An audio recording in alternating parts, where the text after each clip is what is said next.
அறிவும் ஜோதிடம் பகுதியில தமிழ் ஜோதிடம் பத்தி தான் நம்ம பார்க்க போறோம். இது பற்றி பேசுவதற்காக நம்ம அரங்கத்திற்கு வருகை தந்திருக்கிறார் தமிழ்நாட்டின் பிரபலமான ஜோதிட வல்லுநரான பட்டுக்கோட்டை ஆனந்தன் அவர்கள். முதலில் அவரை வரவேற்கலாம். வணக்கம். வணக்கம். சரி, இன்னைக்கு மகா சிவராத்திரி. 27 நட்சத்திரங்கள்ல 6வது நட்சத்திரமான திருவாதிரை நட்சத்திரம் பத்தி சொல்லுங்க சார். திருவாதிரை நட்சத்திரம் மிதுன ராசி. நட்சத்திரத்தோட அதிபதி ராகு பகவான், ராசியின் அதிபதி புதன் பகவான். பொதுவாக இந்த புதன் ஒரு ஏட்டுக்கல்வி ஞானத்துக்குரிய காரகர், ராகுவோ அனுபவ கல்வி ஞானத்திற்கு உண்டானவர். பொதுவாக இந்த இருவிதமான திறமைகளுமே இந்த திருவாதிரை நட்சத்திரக்காரர்கள்ட்ட குடிக்கொண்டிருக்கும். அப்பேற்பட்ட ஒரு நல்ல திருநட்சத்திரம் இந்த நட்சத்திரம். இவங்கள்ட்ட இந்த குணங்கள் இருக்கிறதுனால அவங்களுக்கு ரத்தத்திலேயே நல்ல விதமான பேச்சு திறமை, நல்ல வாத திறமை, நல்ல நிர்வாக திறமை, இப்படி பற்பல திறமைகள் அவங்கள்ட்ட இருக்கும். இதை தாண்டி இவங்களோட அமைப்புகள் எடுத்துக்கிட்டோம்னா, இந்த நட்சத்திரக்காரர்கள் நம்பிக்கைக்கும் நன்றிக்கும் பெயர் போனவர்கள். ஏன்னா இவங்களை நம்பினோர் கைவிடப்படார். நன்றிக்கும் எடுத்துக்காட்டாக திகழக்கூடியவங்க இவங்க தான். இந்த நட்சத்திரத்தோட ஒரு அமைப்புகளை அவங்களோட விலங்குன்னு சொன்னால் கூட அதை பைரவரை தான் சொல்லணும். ஏன்னா அப்பேற்பட்டவங்க ஒரு நல்ல ஆன்மா.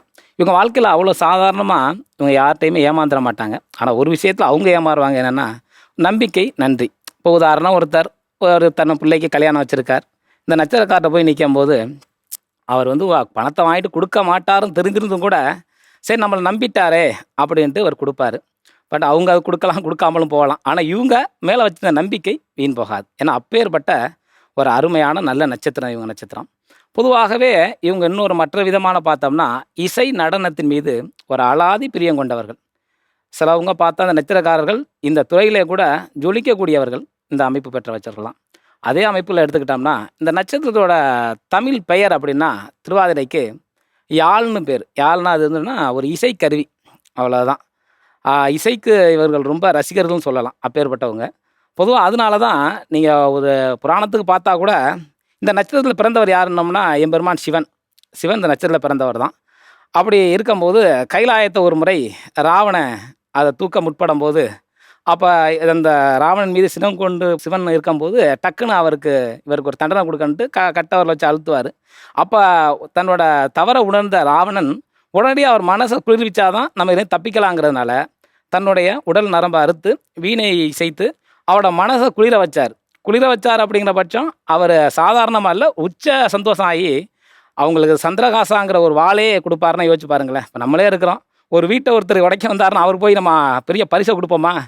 அப்போ அந்த இசையின் மீது அலாதி பிரியம் கொண்டவர். அதனால தான் என்னை பொறுத்தவரை ஒன்று சொல்லுவேன், அவர் நீங்கள் வரத்தை ஒரு தவத்தில் வாங்குறதை விட அவர்கிட்ட நடனத்தில் வாங்கலாம். இசையிலையும் நடனத்துக்கும் அலாதி பிரியம். அதனால தான் அன்னைக்கு கூட சிவராத்திரி. இன்னைக்கு ஏன் இவ்வளோ பெரிய அவரோட தீவிரமாக அவர் மீது உள்ள ஞானம் ஒரு உச்சத்தில் போகிறவங்க அவரை நடனம் ஆடி பாட்டு பாடி அந்த இசைத்து தான் வரத்தை வாங்குவாங்க. ஏன்னா அப்படி அவர் ரொம்ப ஒரு மனநிறைவாக கொடுக்கக்கூடியவர். அப்பேற்பட்ட அமைப்பு இந்த திருவாதிரை நட்சத்திர அமைப்பு. இதற்கு அப்பாற்பட்டு பார்த்தோம் அப்படின்னம்னா இவங்களோட அமைப்புகளில் இவங்களுக்கு இன்னும் நம்ம சொல்ல போனோம் அப்படின்னம்னா இவங்களோட நட்சத்திர குறியீடுன்னு சொல்கிறோம். அது இப்போ உதாரணம் என்னென்னா இவங்களுக்கு ரசமணியை சொல்லியிருப்பாங்க. அது என்னங்க ரசமணி அப்படின்னா, ரசமணியில் மொத்தம் பல வகை இருக்குது. அதில் ஒரு அற்புதமான ஒரு அமைப்பு இந்த பரிஷவேதி அப்படிங்கிற ஒரு அமைப்பு ரசமணி. இந்த பரிஷவேதி அப்படின்னு நம்ம எடுத்துக்கிட்டோம் அப்படின்னம்னா ஒரு இரும்பையே தங்கமாக்கக்கூடிய ஒரு உலோகம். அப்பேற்பட்ட ஒரு தன்மை. இதை எதுக்கு அவங்களுக்கு இந்த ரசமணியை கொடுத்தாங்க அப்படின்னம்னா, இந்த நட்சத்திரக்காரர்கள் இருக்காங்க பார்த்தீங்களா, அவங்க ஒரு சாதாரண ஒரு மனிதரை கூட ஒரு மகான் ஆக்கக்கூடிய ஒரு வல்லமை இந்த நட்சத்திரக்காரர்கள்ட்ட தான் இருக்கும். அதனால தான் இவங்களுக்கு நட்சத்திர குறியீடில் ரசமணியை இது பண்ணாங்க. ஏன்னா அப்பேற்பட்ட ஒரு மிகப்பெரிய ஒரு திறமை வாய்ந்த நல்ல நட்சத்திரம் இந்த திருவாதிரை நட்சத்திரம்.